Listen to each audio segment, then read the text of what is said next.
Good morning guys. ഇന്നും അത്യാവശ്യം നല്ല മഞ്ഞുള്ളൊരു ദിവസമായിരുന്നു.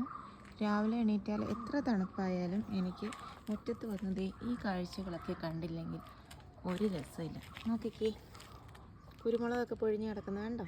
രാവിലെ മുറ്റം അടിക്കുമ്പോഴാണ് ഇതൊക്കെ പെറുക്കിയെടുക്കുന്നത്. പിന്നെ അടയ്ക്ക വീണ് കിടക്കുന്നുണ്ടാവും. ഇതെല്ലാം കൂട്ടി ഒരു സൈഡിലിടും. പിന്നെ വെയിലാകുമ്പോഴേക്കും ഒക്കെ നമ്മൾ വെയിലത്തിടും. ഇപ്പം കുരുമുളക് ഈ ഏരിയയിലെല്ലാം കിടപ്പുണ്ടേ. നോക്കിക്കേ, ഇതുണ്ടോ, എല്ലാം കുരുമുളക് ഇങ്ങനെ പൊഴിഞ്ഞ് കിടക്കുന്നതാണ്. അങ്ങ് അറ്റം വരെ ഉണ്ടാവും.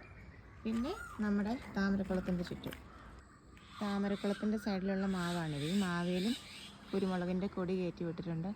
അത്യാവശ്യം നമുക്ക് ഒരു വർഷത്തേക്കുള്ള കുരുമുളക് നമ്മുടെ വീടിന് ചുറ്റുമുള്ള ഈ കൊടിയിൽ നിന്നൊക്കെ തന്നെ കിട്ടുവേ. ഞാൻ കാണിച്ചു തരാം. എൻ്റെ കാല് വയ്യാത്തത് കൊണ്ട് കുറച്ച് സ്ലോയാണ് കാര്യങ്ങളൊക്കെ. ഞാനിപ്പോൾ ചട്ടിയാണ് ഗൈസ് നടക്കുന്നത്. നോക്കിക്കേ, കുരുമുളക് കിടക്കുന്നുണ്ടോ. പിന്നെ ഈ മരത്തിന് ചുറ്റും ഉണ്ടാവുമേ, ഈ മാവിന് ചുറ്റും ഉണ്ടാവും. പിന്നെ കുളത്തിനകത്തുണ്ടാവും. ചിലപ്പോൾ താമരയുടെ ഇലയിലൊക്കെ കിടക്കുന്നത് കാണാം. ഇതുണ്ടോ, ഞാനിപ്പോൾ ഈ മരത്തിന് ചുറ്റും നടക്കുന്നതാണ് കാണുന്നത്. ഉണ്ടോ, ഇതിനിടയിലൊക്കെ ഉണ്ട്. ഇന്നിപ്പോൾ താമരയുടെ ഇലയിലൊന്നുമില്ല. കാല് വയ്യാത്തതുകൊണ്ട് വീഡിയോ ഒന്നും അങ്ങനെ പ്രോപ്പറായിട്ട് ഇടാനായിട്ട് സാധിക്കുന്നില്ല. ചട്ടിയൊക്കെയല്ലേ നടക്കുന്നത്. പിന്നെ ഇതേ നോക്കിക്കേ, പയ്യെങ്കിലും ഇന്നലെ ഈവനിങ് ചെയ്ത പരിപാടിയാണിത്. നമ്മുടെ വെള്ളാരം കല്ല് വെച്ചിട്ട് ഒരു ചെറിയ ബോർഡർ ഉണ്ടാക്കി ഈ ഇടവഴിയിലേക്ക് ഇറങ്ങുന്ന സ്റ്റെപ്പിൽ നിന്ന് നമ്മുടെ മുറ്റത്തേക്ക് കയറുന്ന ഈ സ്റ്റെപ്പിലേക്ക് കുളം വരെയാണ് വെച്ചേക്കുന്നത്. കുറച്ചുകൂടെ ഭംഗിയാക്കണം. എന്തൊക്കെയോ പ്ലാൻസൊക്കെ ഉണ്ട്.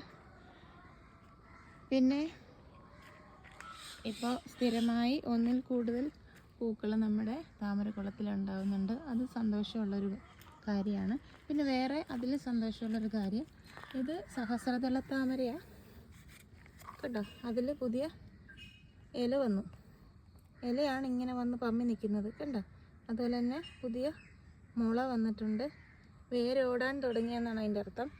അതെനിക്ക് ഒത്തിരി സന്തോഷം തരുന്നൊരു കാര്യമാണ്. കാരണം സഹസ്രദള താമര ഈ കുളത്തിലൊരു പൂ വിരിയുക എന്നുള്ളത് എൻ്റെ ഒരു ഡ്രീമാണ്. അപ്പോൾ നമ്മൾ ആ ഡ്രീമിനായിട്ട് കാത്തിരിക്കണമല്ലോ. ഞാൻ അതിനു വേണ്ടി വെയിറ്റ് ചെയ്യണം.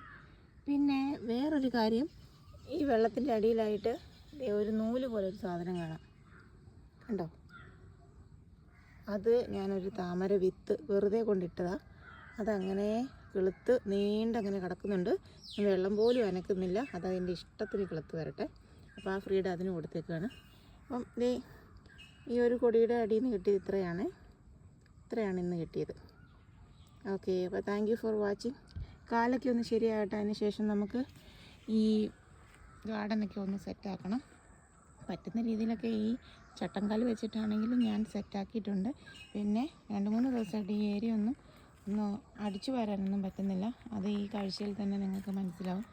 ആകെ പൂക്കളും ഇലകളും ഒക്കെ വീണ് ആകെപ്പാടെ ശോകമാണ്. കണ്ടില്ലേ, ഇതാണ് ഇന്നലെ ചെയ്തത് കേട്ടോ. പിന്നെ വേറൊരു സന്തോഷമുള്ളത്, ഇത് ഈ നിൽക്കുന്നത് ഗ്രാമ്പൂവിൻ്റെ ഒരു തൈ കൊണ്ടുവച്ചതാണ് കഴിഞ്ഞ ദിവസം. വീടിൻ്റെ നേരെ വാതിൽക്കൽ തന്നെയാണ് വെച്ചിരിക്കുന്നത്.